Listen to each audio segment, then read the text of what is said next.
Hi, I'm author Carmel Joyce, and my new book, The Cornish Captains of Industry, is available now for shelf-ready distribution to Australian libraries.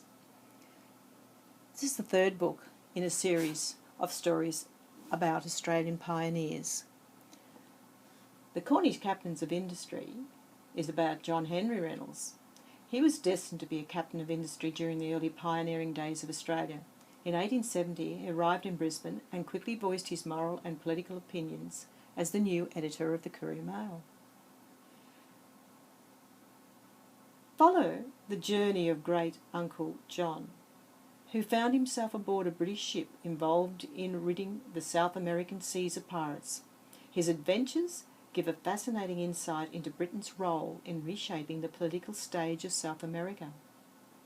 The story reveals Britain's efforts in early 1800s to blockade Spanish slave trafficking. At the same time, Britain was fostering its own future trade interests in the area by forming alliances with former Spanish colonies.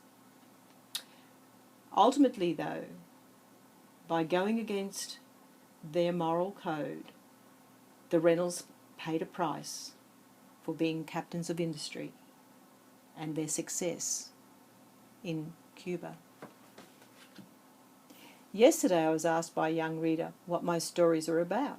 After describing them as historical stories about real Australian pioneers, the young lad exclaimed, "You must be a time traveller."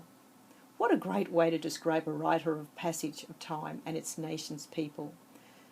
For the time being, I guess we will have to list my books under the current categories of historical and biographical fiction, though they've also been called by the young fiction stories about adventures. This is the last book that I have written. I will continue to make a play on the Queen's own Ulster soldier, and that will be a story of the suffragette movement in Brisbane.